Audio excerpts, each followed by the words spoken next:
Buenos días, chicas. Ahora vamos a continuar con lo que corresponde a la clase de lupus eritematoso sistémico, ¿sí?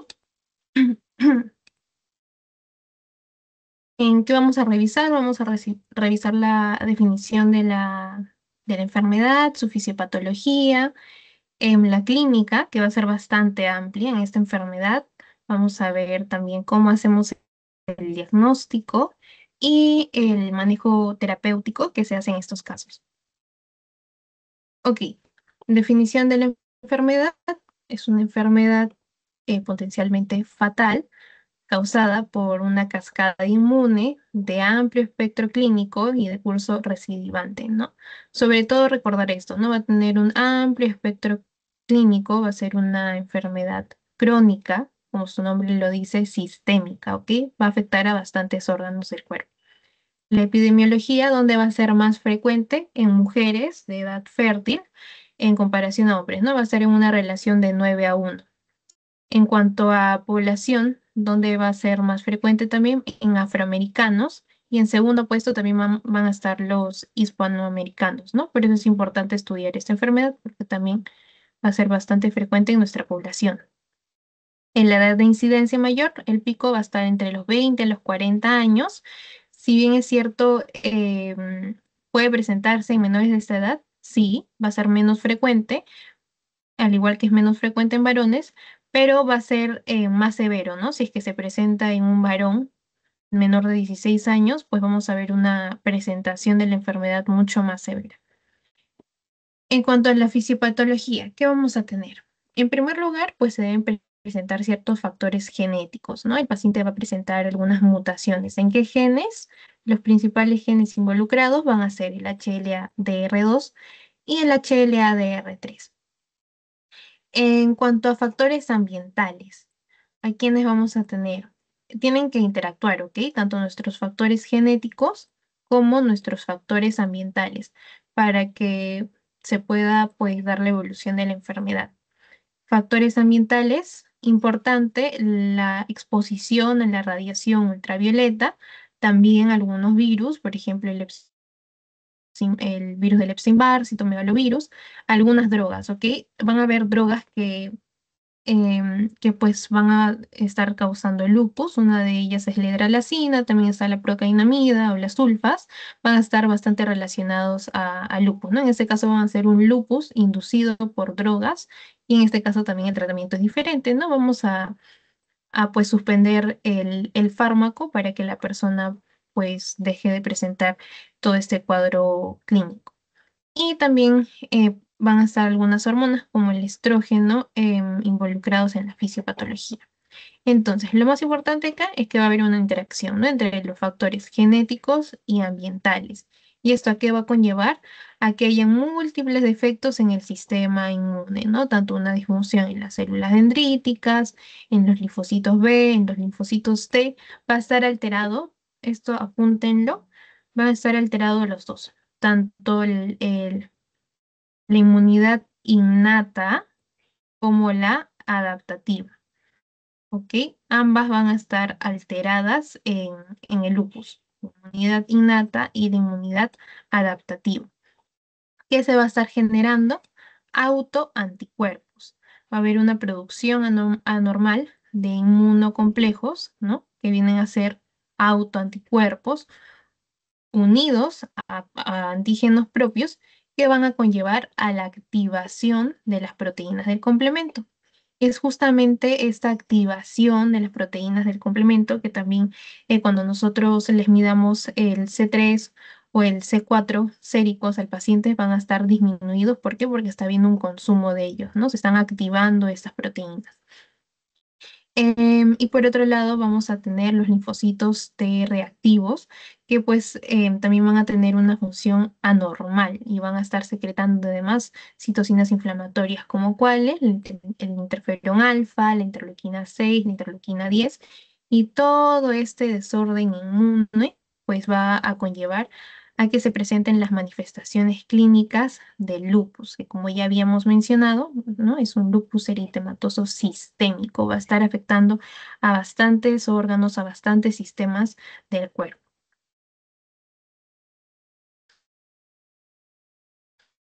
Razones clínicas son bastantes. El cuadro en consulta, el cuadro por el que llega a consulta el paciente, el más clásico va a ser por una artritis, va a ser una presentación muy, muy, muy frecuente de lupus, que el paciente venga por artritis, va a presentar este rash malar, ¿no? Que también le llaman en alas de mariposa, que se va a limitar al surco nasogeniano, ¿no? Este rash malar, y también alopecia, ¿no? Una pérdida de cabello. Entonces, básicamente, ese es el cuadro por el cual el paciente suele venir a consulta, ¿no? Sobre todo por la artritis, ¿no? Que le está causando molestia, le está causando dolor. Eh, Vamos a ver acá, hemos agrupado por frecuencia los síntomas que acontecen también en la enfermedad. Vamos a tener síntomas constitucionales, el paciente presenta fatiga, fiebre, también van a llegar muchos de ellos con fiebre, ojo, y pérdida de peso. Compromiso mucocutáneo, el eritema malar, ¿no? Este rash malar, muy, muy, muy característico del lupus, alopecia, y también en la boca van a presentar pues estas úlceras, ¿no? Son úlceras no dolorosas que van a estar presentando pues en la mucosa de la boca. El compromiso musculoesquelético, ya habíamos mencionado las artritis, las artralgias. Ahora, ¿cómo diferencio esta artritis de una artritis reumatoide? Por artritis reumatoide, es que esta artritis va a ser no erosiva, ¿ok? No, no, no debería causar deformidad. Entonces, de esta manera la podemos, pues, diferenciar de una artritis reumatoide, que es una artritis sí erosiva, ¿verdad? Ahora, en cuanto a, a otras manifestaciones, tanto cardiovasculares como pulmonares, vamos a tener también van a bueno, suelen presentar estos pacientes lo que es pleuritis o pericarditis, ¿verdad? Van a estar presentando bastante serositis, presencia de líquido en la pleura o en el pericardio, que van a ser complicaciones de la enfermedad. Glomerulonefritis también van a estar presentando. Más adelante vamos a hablar sobre ello. Y recuerden, ¿no? Que el riñón va a ser, si es que no es el mayor órgano afectado en esta enfermedad, y también uno de los que va a conllevar pues a complicaciones fatales para el paciente de esta enfermedad. Y también puede presentar compromiso neuropsiquiátrico, ¿no? Depresión, psicosis, convulsiones, etcétera. Y por último, también van a presentar compromiso hematológico, como anemias. La anemia por lupus usualmente va a estar relacionado lo que es una anemia por enfermedad crónica, ¿no? Pero también van a poder presentar lo que es una anemia hemolítica autoinmune y otras citopenias, ¿no? Como una trombocitopenia. Y por ejemplo, acá en la imagen también vamos a estar viendo lo que es el fenómeno de Raynaud. En, en este caso también es importante que apunten, este fenómeno de Raynaud va a ser el cambio de coloración, ¿no? Dedos, y va a tener tres fases, ¿ya? En la primera fase va a ser la fase, pues, pálida, una fase de palidez, y en este caso es por la vasoconstricción, pues, de los vasitos que se encuentran en esta porción distal del dedo, ¿no? Luego se va a dar una fase cianótica, ¿no? El dedito se vuelve un poco más azul. Y en este caso, pues, es por la hipoxia que está sufriendo estos vasitos distales, por la vasoconstricción excesiva de estos. Y por último, vamos a tener lo que es la fase de rubor, ¿no? Y pues va a ser justamente por la vasodilatación de los vasitos, se vuelven a llenar de sangre y este se torna pues otra vez de un color más rojizo, ¿no? Y la persona también puede sentir como más calor en los deditos o como cierto hormigueo, ¿no? Entonces la última fase es como una fase de rubor. Entonces son tres cambios característicos que va a presentar en sus dedos las personas con el fenómeno de Raynaud, ¿no? Entonces les puede venir diciendo que cuando hace mucho frío, sus dedos a veces se les torna pálidos, luego se les ponen como morados o azules y finalmente otra vez regresan a ser rojitos, ¿no? Y que sienten cierto calorcito, hormigueo en ese momento. Entonces están refiriéndoles un fenómeno de Raynaud. ¿Que va a ser específico de lupus? No, no es específico de lupus, pero sí te va a ayudar o sí va a contar como un criterio clínico, ¿no? A la hora del diagnóstico, pero también va a estar presente pues en otras enfermedades autoinmunes. Em, Ahora, manifestaciones cutáneas. Ya habíamos hablado de este rash malar, que va a ser muy característico. Era un lupus cutáneo agudo, ¿sí? El lupus cutáneo agudo, ¿cómo se va a presentar con este rash malar? Que no deja cicatriz, se presenta en alas de mariposa y respeta el surco nasogeniano. ¿Ok? Acá tenemos al rash malar o rash en alas de mariposa. Corresponde a un lupus cutáneo agudo. Ahora, en cuanto a la manifestación crónica del lupus cutáneo, vamos a tener sobre todo a lo que es el lupus discoide o estas lesiones discoides, donde se va a presentar usualmente en piel donde están expuestas al sol, ¿no? Ya sea en la cara, en las orejas, en el cuero cabelludo, van a estar presentando estas lesiones discoides, ¿ok? La discoide es el más frecuente en el lupus crónico y este caso sí va a dejar cicatriz, ¿ok? En este caso sí deja cicatriz. Si bien es cierto, puede aparecer en cualquier parte del cuerpo, lo más frecuente son las que hemos mencionado, ¿no? En el cuero cabelludo, en las orejas. También hay otra presentación, podría ser subaguda, que es la menos frecuente, de hecho, y en este caso se manifiesta más como lesiones anulares, ¿sí? Pero sobre todo las más frecuentes van a ser estas, ¿ok? El rash malar, que representa un lupus cutáneo agudo, y también podrían ser estas lesiones discoides, ¿no? Más frecuentes en un lupus cutáneo crónico. Ahora, en cuanto a manifestaciones en el cabello, ya habíamos visto, ¿no? Va a haber alopecia, va a haber caída del cabello, el paciente viene refiriendo que se le cae mucho el cabello y también algunos de ellos pues, pueden presentar estas lesiones, estas cicatrices, cuero cabelludo y que van a impedir pues el crecimiento del cabello, ¿no? Entonces vamos a tener lo que es la alopecia difusa y también en algunos pacientes alopecia localizada, ¿no? Que también van a estar presentando pues estas lesiones. Otras manifestaciones, vamos a tener también, algunos pueden estar cursando con lo que es la paniculitis lúpica, van a tener algunas, como estas lesiones, ¿no? Cutáneas, van a estar, son lesiones duritas, son lesiones firmes, y que van a ser dolorosas para el paciente. Ahora, la nefritis lúpica, que de hecho va a ser una pues, de las complicaciones graves que va a presentar los pacientes, ¿no? Ya habíamos dicho que el riñón era pues el órgano más afectado en el lupus. Entonces vamos a tener hasta 6 clases de nefritis lúpica. En la clase 1 en realidad no van a haber síntomas, es asintomática. Y en la microscopía óptica en realidad no se va a observar algo, ¿no? Porque es más que todo corresponde a una nefritis de cambios mínimos, ¿ok?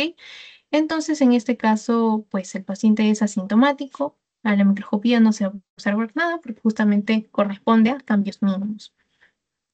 En la nefritis lúpica de clase 2, que vamos a ver o a qué corresponde, corresponde a una nefritis lúpica mesangial proliferativa, ¿ya? En este caso ya vamos a encontrar depósitos mesangiales. ¿Y con qué clínica se va a presentar el paciente? Va a haber una leve proteinuria o una leve hematuria, ¿ok? Va a ser leve, o sea, todavía no llega ni al rango nefrótico ni nada. Es una solamente leve proteinuria, ¿no? Leve elevación de las proteínas en la sangre. Y la función renal en realidad se mantiene normal. En la clase 2 ya encontramos lo que es la nefritis lúpica focal, ¿ok? Focal. Vamos a ponerlo de otro colorcito. Vamos a encontrar lo que es la nefritis lúpica focal. Acá, ¿qué van a ver? Depósitos subendoteliales. ¿En cuánto? En menos del 50% de los glomérulos, ¿ok? Menos de los 50% de los glomérulos están afectados en la clase 3 de nefritis lúpica focal. ¿Qué clínica va a presentar el paciente? Proteinuria, ya un poquito más elevado, pero aún no llega al rango nefrótico. Es una proteinuria mayor de 1 gramo, pero no alcanza el rango nefrótico. y el filtrado glomerular se mantiene normal. También se podría encontrar los sedimentos alterados, ¿ok? En cuanto a la clase 4, vamos a ver que hay una nefritis lúpica ahora difusa, ¿ok? Va a haber una nefritis lúpica, pero ahora es difusa. ¿Por qué? Porque también está habiendo depósitos subendoteliales, pero en este caso es en más del 50% de los glomérulos, ¿ok? A diferencia de la clase 3, que era en menos del 50% de los glomérulos. También se va a presentar lo que son las lesiones en asa de alambre. Y en cuanto a la clínica, vamos a tener el sedimento, obviamente también está alterado. Acá la proteinuria ya puede alcanzar el rango nefrótico. El paciente también va a presentar con insuficiencia renal y con hipertensión arterial. ¿Ok? Entonces vamos a ver que va a haber una proteinuria algo más alta y ya podría alcanzar el rango nefrótico. Y el paciente también va a estar cursando pues con hipertensión arterial. Grado 5, nefritis lúpica membranosa. En este caso, ¿qué van a ver? Ahora van a haber depósitos subepiteliales. Y en esta clase, en la clase 5, el paciente pues ya hay un síndrome nefrótico, ¿no? Su proteinuria pues ya alcanza el rango nefrótico. Y bueno, pues se está presentando todo el síndrome nefrótico franco, recién en la clase 5, ¿ok? Y en la clase 6, que ya es la última fase de la nefritis lúpica, es una nefritis lúpica con esclerótica avanzada. En este caso, más del 90% de los glomérulos tienen esclerosis global, ¿ok?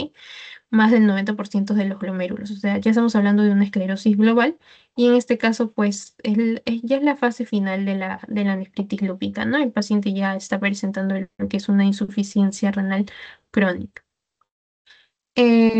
Ahora, en cuanto a manifestaciones cardiopulmonares, ya habíamos mencionado, ¿no? Que las serositis se van a estar presentando en estos pacientes. Pueden cursar con pleuritis, con pericarditis, que es de las manifestaciones cardiovasculares más frecuentes, vendría a ser la pericarditis, y también pueden cursar con endocarditis de Lehmann-Sachs, ¿ok? Va a estar bastante relacionado con lo que es el lupus. En este caso vendría a ser una endocarditis no infecciosa, ¿no? Entonces, pueden ustedes, por ejemplo, la ecocardiografía, em, el paciente puede estar presentando algunas vegetaciones en las válvulas, pero que en realidad no es infecciosa, ¿no? Entonces, no va a haber presencia de alguna infección. Entonces, en este caso nos estaríamos refiriendo y justamente en un paciente con lupus, entonces vendría a ser una endocarditis de Lippmann-Sachs. Es importante también que se lo aprendan, endocarditis de Lippmann-Sachs. Los derrames pleurales también van a estar frecuentes y también algunos pacientes pueden venir, por ejemplo, un paciente con lupus puede venir a emergencia cursando lo que es una hemorragia alveolar, ¿no? Cuando sospechas, por ejemplo, de una hemorragia alveolar, paciente viene con hemoptisis, ¿no? Viene con una disnea y también una anemia súbita, ¿no? Entonces podrían estar sospechando de esta complicación en aquel paciente.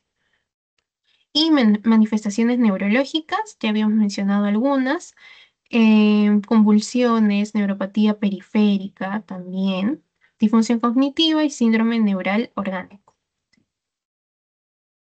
En cuanto a manifestaciones gastrointestinales, la citis, ¿no? Ya habíamos mencionado a las serositis, también va a estar presentando alguno de estos manifestaciones, que en realidad es una amplia gama, ¿no? De síntomas que va a estar presentando el paciente. Los más importantes, baja de peso, que también estaba constituyendo lo que es el síndrome constitucional, ¿no? Que se presenta en estos pacientes, los vómitos, una hepatopatía también podrían estar cursando, y todos los que también ven, ¿no? Constipación.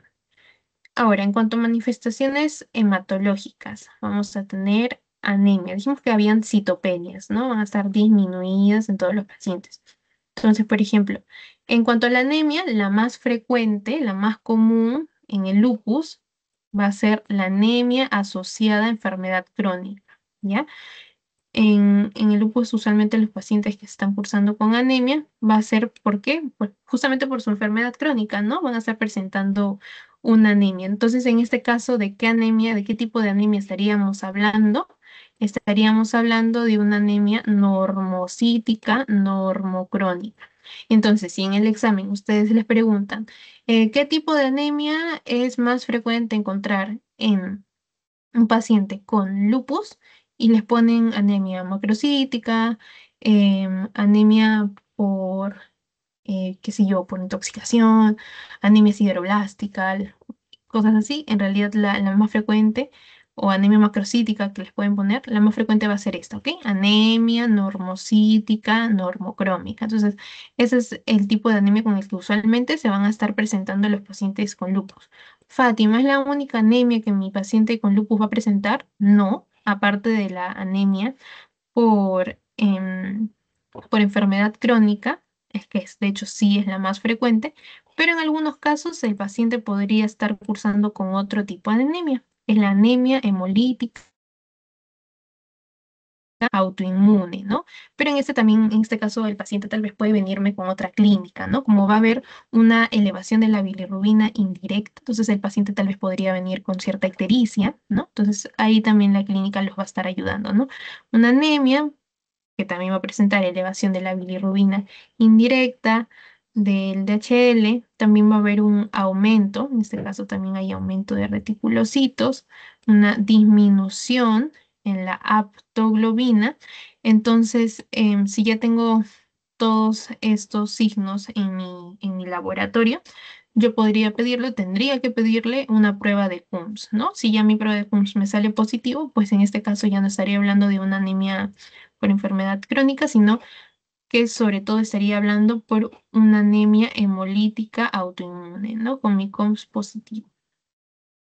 Entonces, en este caso también vamos a tener que guiarnos de la clínica, ¿no? Y de otros exámenes de laboratorio, ¿no? En este caso tenemos la elevación de bilirrubina indirecta y disminución de la aptoglobina para la anemia hemolítica autoinmune. Y sobre todo, mi CUMS positivo, mi prueba de CUMS positivo.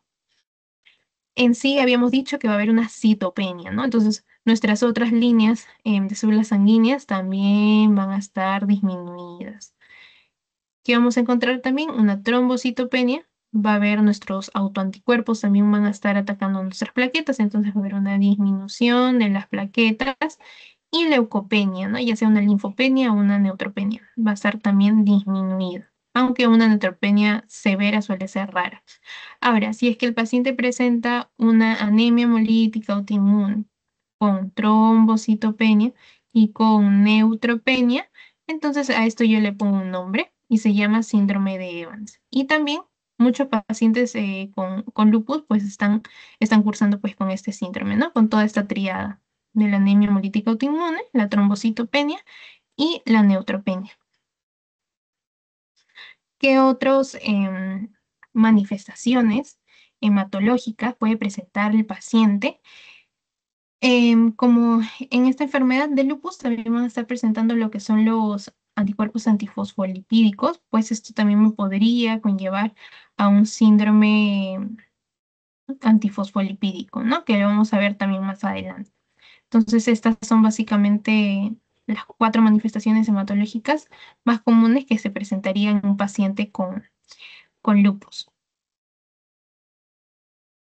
Ahora vamos a dar un receso de 5 minutos para continuar. Estos ya van a ser los criterios diagnósticos.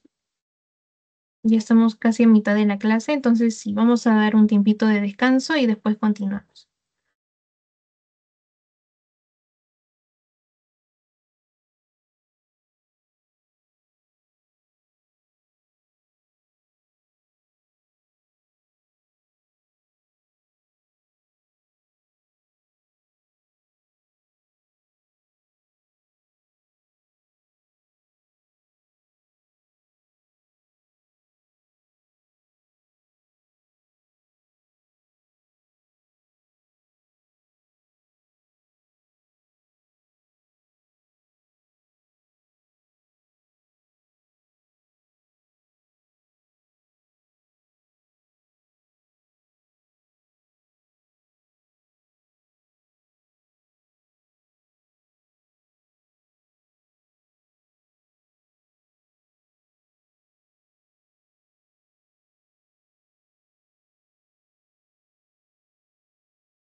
Bueno, chicas, regresamos del break. Vamos a continuar. Ya falta poco. Vamos a ver ahora acerca de los criterios diagnósticos de lupus, ¿ya?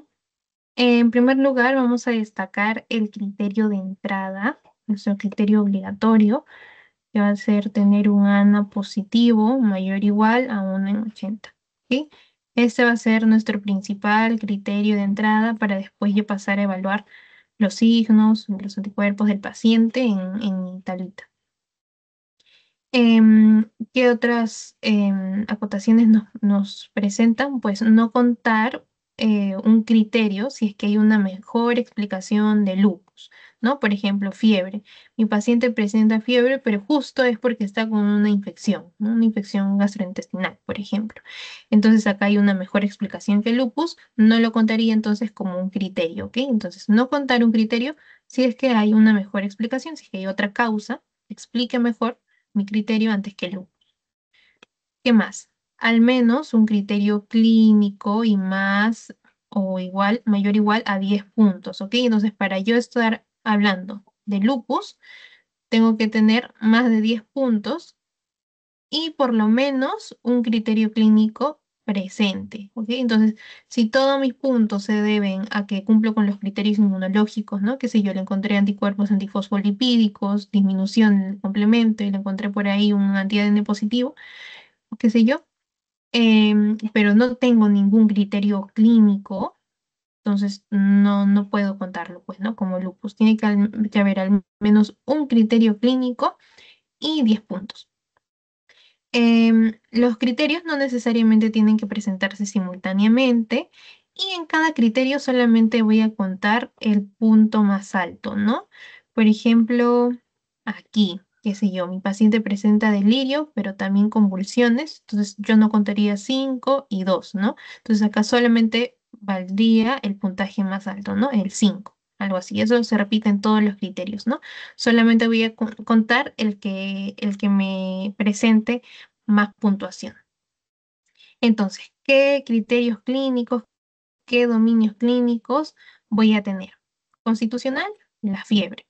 Cutáneo, ya habíamos hablado, ¿no? De la alopecia, úlceras orales, el lupus cutáneo subagudo o el discoide, que vendría a ser el lupus crónico, y el lupus cutáneo agudo, ¿no? Este rash malar, ¿no? Y acá pues nuestro rash discoide.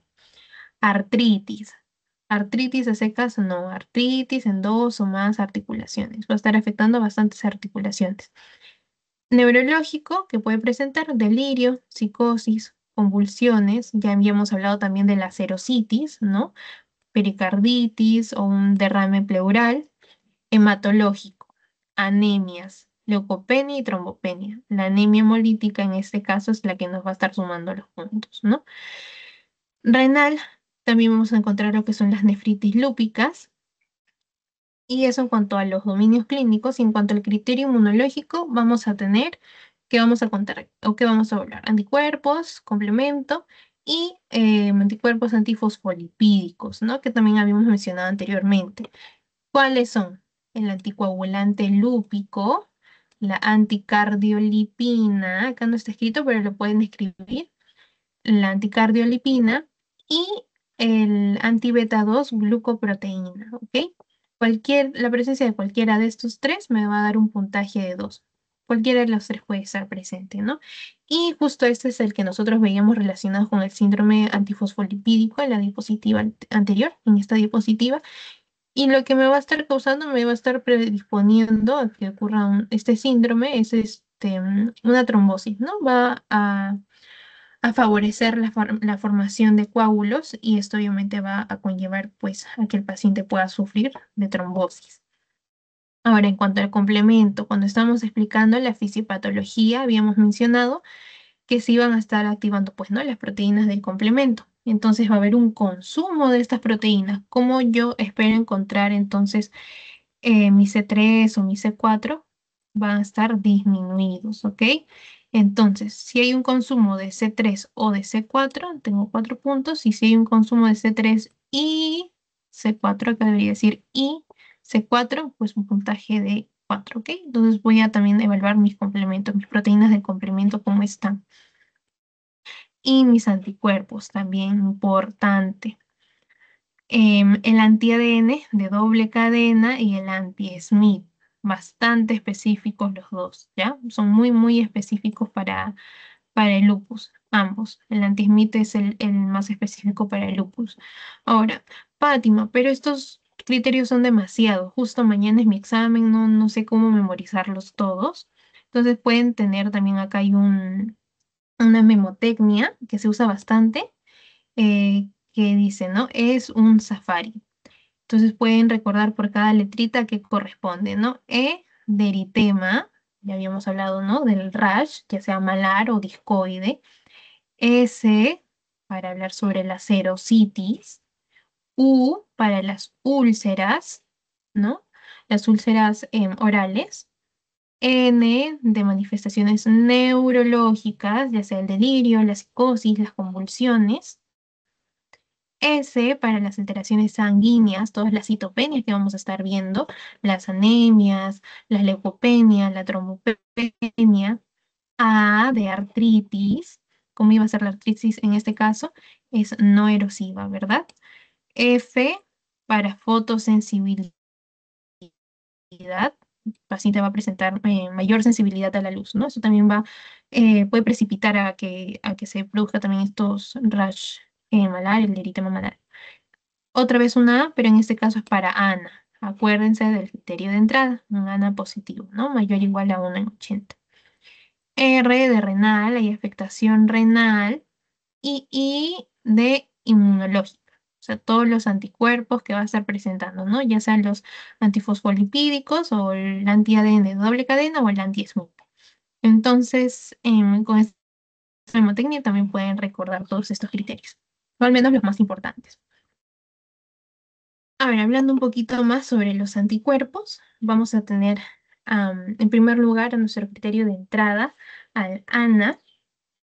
En este caso, el ANAS, si bien es cierto, va a tener alta sensibilidad. Lo que ocurre con este es que no va a ser tan específico, ¿ok? Un ANA positivo también lo puedes encontrar en alguna otra enfermedad autoinmune o incluso también en la población sana, ¿no? Por ejemplo, acá estamos viendo este cuadrito y un ANA con una dilución de 1 en 80 lo vamos a ver por lo menos en 15% de la población sana, ¿ok? Entonces, si bien es cierto, mi ANA es bastante sensible, no va a ser muy específico de la enfermedad. Cuando realice el ANA, un patrón, sí, bastante o más específico del lupus va a ser este, ¿ok? El patrón moteado y homogéneo. Este sí va a ser un patrón bastante específico para el lupus. Entonces, si me dicen, ¿cuál es el patrón más específico? ¿Cuál es el patrón de ANA más específico de lupus? Van a buscar esta opción, ¿ok? Patrón moteado o patrón homogéneo, ¿ok? Patrón moteado y homogéneo. ¿Qué otros anticuerpos vamos a evaluar? El anti-ADN de doble cadena y el anti-SMIT, que dijimos que eran los más específicos, ¿no? El anti-SMIT va a ser el más específico. El anti-ADN también va a ser muy específico. Em, pero en este caso, por ejemplo, con el anti-ADN sí me va a permitir evaluar la progresión de la enfermedad, ¿no? Porque se correlaciona justamente con el riesgo de la nefritis y también con afectación del sistema nervioso central. Entonces, si yo quiero evaluar cómo está avanzando mi paciente, el que me serviría en este caso sería el anti-ADN de doble cadena. Porque si bien es cierto, el anti-SMIT es el más específico, no me permite evaluar cómo progresa mi enfermedad. Luego vamos a tener al anti-RO. En este caso, lo que va a representar es un riesgo fetal en las gestantes, ¿ok? Si tengo una paciente con lupus, una paciente gestante con lupus, y le encuentro este anticuerpo positivo, el anti-RO positivo, ese feto tiene bastante riesgo de sufrir un lupus congénito, ¿no? Entonces, ¿cómo sé, mi paciente ya dio a luz? ¿Cómo sé si es que su hijito está presentando un lupus congénito? O sea, una paciente con este anticuerpo positivo, por ejemplo. Bueno, en el caso del lupus congénito, los bebés van a presentar citopenias, ¿no? Van a estar presentando citopenias. ¿Qué más van a estar presentando? Elevación de las transaminasas, ¿ok? Elevación de las transaminasas, transaminitis. ¿Qué más? Van a estar presentando eritema periorbital, también se le va a poder observar, ¿no? Alrededor de sus ojitos. Y sobre todo, y justo como acá también lo dicen, van a presentar van a presentar un bloqueo cardíaco, ¿ya? Van a presentar compromiso cardíaco. Su corazoncito va a estar afectado.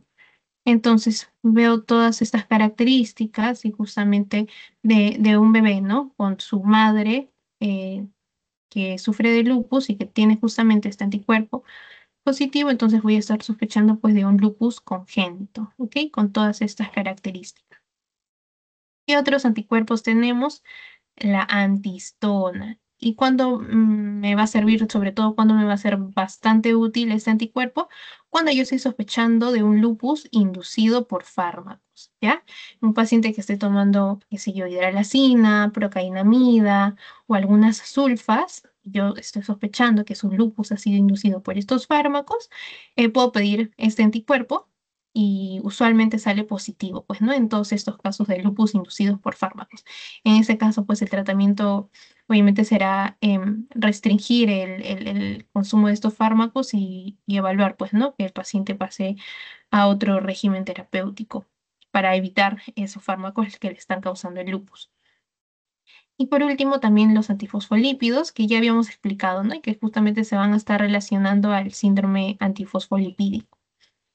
Eh, mm, Ahora, también mencionamos que si bien es cierto, un ANA positivo de 1 en 80 iba a estar presente en un 15%, vamos a tener que, por ejemplo, un título más significativo para la enfermedad puede ser un título mayor de 1 en 160, ¿no? Que, por ejemplo, vamos a ver que ya en la prevalencia en la población sana va a ser mucho menor, va a ser solamente del 5%, pues puede ser más significativo, más indicativo de esta enfermedad. Ahora, ¿cómo podemos evaluar la actividad de la enfermedad? Pues podemos utilizar algunas escalas. Por ejemplo, tenemos a la escala del SLEDAI 2K para evaluar la actividad y también obviamente algunos marcadores de laboratorio que nos van a estar ayudando. Y justamente ya lo habíamos mencionado. ¿A quién? Al anti-DNA de doble cadena, ¿ok? Bastante útil para evaluar la enfermedad. ¿Quién más nos puede estar ayudando? El complemento, ¿ok? Vamos a ver el consumo de complementos, si es que estos salen disminuidos o si es que ya se ha normalizado pues sus valores, ¿ok? Entonces estos dos me van a estar ayudando para evaluar la actividad de la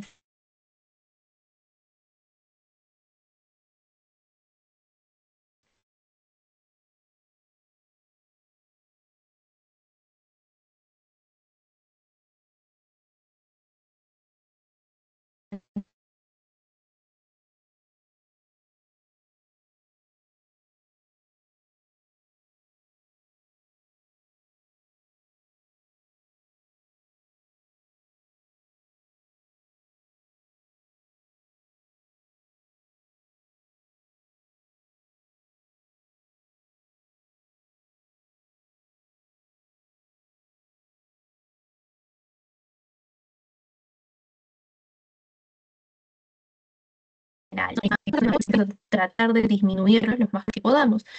¿Qué le podemos recomendar al paciente entonces? Protección solar, ¿no? O que evite exponer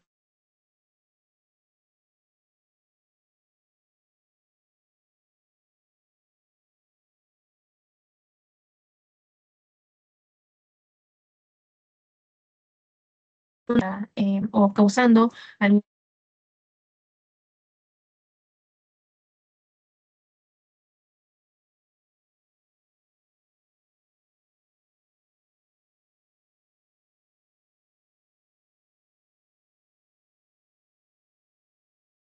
¿No? Eso, ojo, que es para el tratamiento de lupus eritematoso sistémico donde no hay compromiso renal. Cuando hay compromiso renal, el esquema cambia. En este caso, entonces, tenemos un paciente con lupus leve, o ya sea leve o moderado o grave, siempre mi medicamento de elección, el que yo voy a primar siempre, va a ser la hidroxicloroquina. ¿Ok? Siempre. Entonces, mi medicamento de elección en el lupus, lo primerito que le voy a estar dando al paciente, su hidroxicloroquina. Cuando es un lupus em, leve, ¿qué más le puedo dar también? Corticoides, ¿no? Por vía oral, se le mandan sus corticoides. También entre el lupus leve y el lupus moderado, se puede estar también, depende del médico tratante, también se le podría estar administrando lo que es metrotexato, azatropina, ¿ok? También van a estar indicados en la enfermedad. En el lupus moderado, ¿qué otro medicamento también podría darle para poder controlarlo? La enfermedad, el belimumab. También se les puede dar lo que son los inhibidores de calcineurina. ¿Qué inhibidores de calcineurina conocemos? O recordamos la ciclosporina A y el tracolimus, ¿no? Y el tracolimus. Cualquiera de estos dos se les puede dar tracolimus. Uy, perdonen mi letra. Ya. Y también el micofenolato, que también va a estar indicado en aquellos lupus de presentación grave. ¿Qué más le puedo dar a un lupus de presentación grave?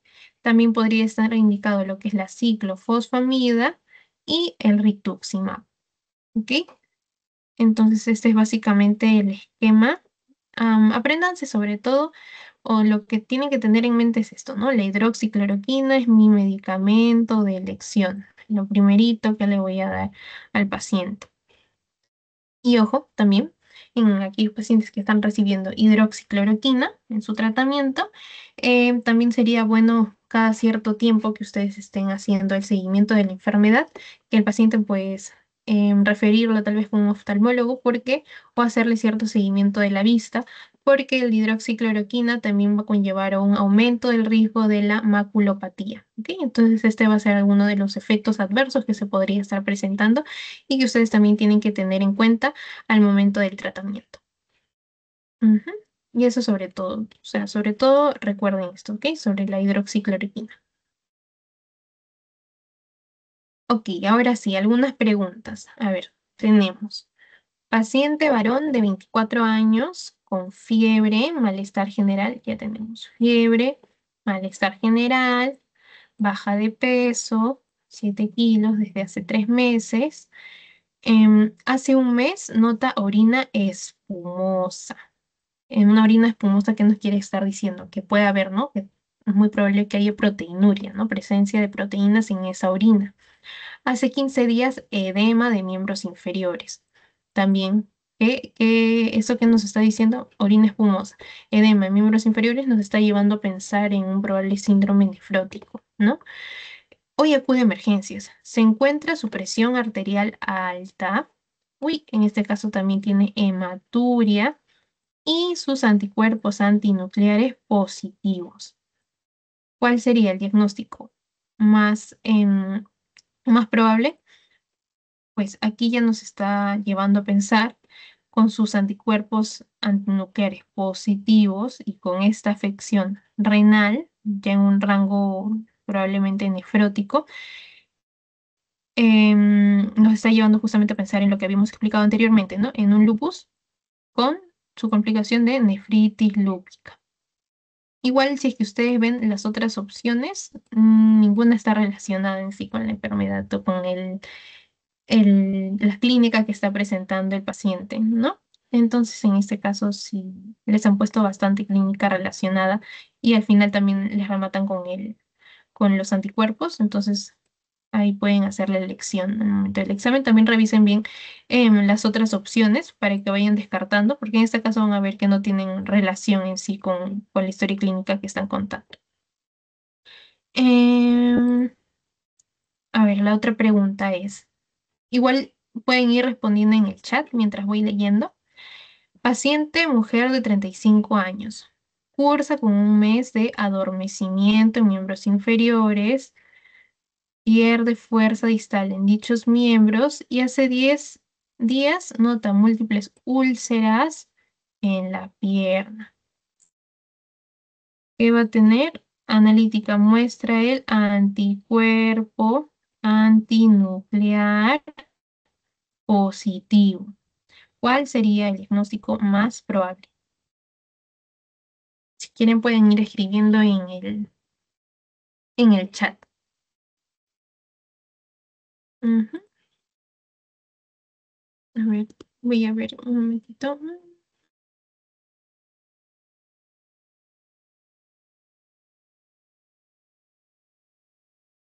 Ya, a ver, en este caso, ¿a quién qué estaría presentando a la paciente? Lupus también, ¿no? Pero en este caso con compromiso vascular, tiene úlceras en las piernas, por ende también ha conllevado una pérdida de fuerza, ya que haya adormecimiento. Y además, otra vez, les presentan para reafirmarles anticuerpo antinuclear positivo. Listo. Lupus eritematoso sistémico con compromiso vascular. Ahora, ¿qué tipo de inmunidad suele estar implicada en el lupus? Lo habíamos dicho al comienzo de la clase. Por ahí sí que lo apuntaron, la saben, y si es que no, ahorita mismo también la pueden apuntar porque es importante conocerlo. ¿Ok? Habíamos dicho que tanto la inmunidad innata como la inmunidad adaptativa o la inmunidad adquirida, ambos iban a estar anormales, ¿no? Iban a estar ejerciendo un rol en el lupus. Entonces, en este caso, esta sería la opción correcta. Implicadas la inmunidad innata y la inmunidad adquirida. ¿Cuál de los siguientes medicamentos, justo le acabamos de ver ahorita, es de elección, medicamentos de elección para el manejo del lupus eritematoso sistémico? También lo acabamos de ver y si no lo han apuntado ahorita, regresen a la anterior diapositiva y subrayenlo con rojo. En este caso es la hidroxicloroquina, ¿no? Hidroxicloroquina, siempre mi fármaco de elección va a ser la hidroxicloroquina. Listo, a ver, ¿qué más?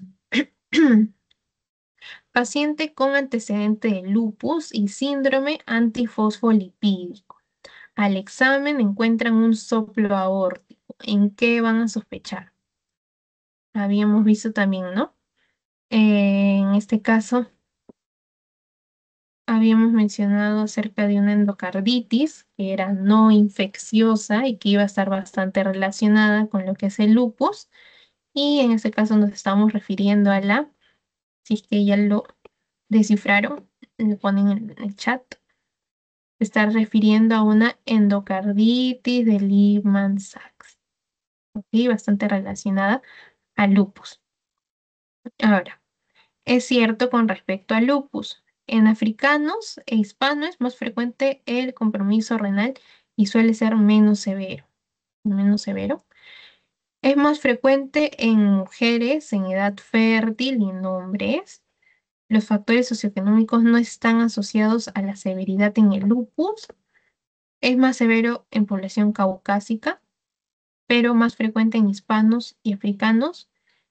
Y en jóvenes no, es más frecuente en jóvenes. Y acá creo que hay un error de tipeo. Es jóvenes y más frecuente en mujeres, pero a mayor edad más frecuente en varones. Bueno, en realidad, si regresan a la primera diapositiva donde está la epidemiología, también habíamos dicho que era más frecuente en mujeres en edad fértil que en hombres, ¿no? Y iba en una relación de ¿qué? De 9 a 1. ¿Sí? De 9 a 1. ¿Qué más? Con respecto a los anticuerpos en lupus, ¿cuál de ellos puede ser utilizado como indicador de actividad de enfermedad? También ya lo habíamos mencionado y lo habíamos recalcado bastante, ¿no? Lo pueden poner en el chat si es que gustan. ¿Cuál era? Habíamos dicho que los dos más específicos, en sí el más específico es el anti-SMI y el anti-ADN de doble cadena también era muy específico. Pero de los dos, el único o el que nosotros estamos usando para evaluar la actividad de la enfermedad era el anti-ADN de doble cadena. Este es el que yo uso para evaluar la actividad de la enfermedad. ¿Qué otro marcador sérico puedo usar para evaluar la actividad de mi enfermedad? En las proteínas del complemento también, ¿ok?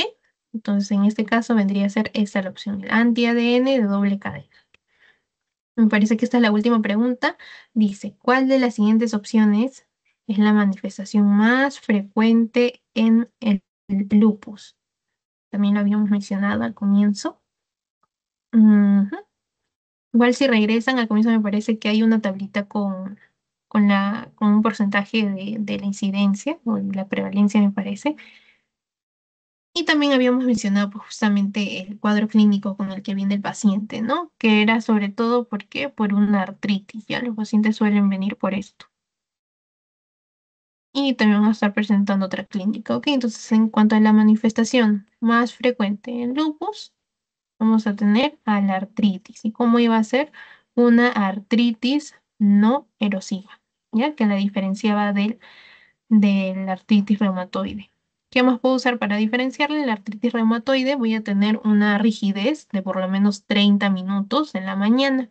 En este caso podría haber cierta rigidez, pero no va a estar tan marcada, ¿no? Va a ser mucho menos, pues menos, va a ser más leve, menos acentuada. Ok, eso es todo por el día de hoy en cuanto a lupus. Si tienen alguna duda, me la dejan en el chat o me la hacen por el grupo. Y con eso estaríamos terminando las clases por el día de hoy. Muchas gracias por asistir y nos estamos viendo en la próxima asesoría.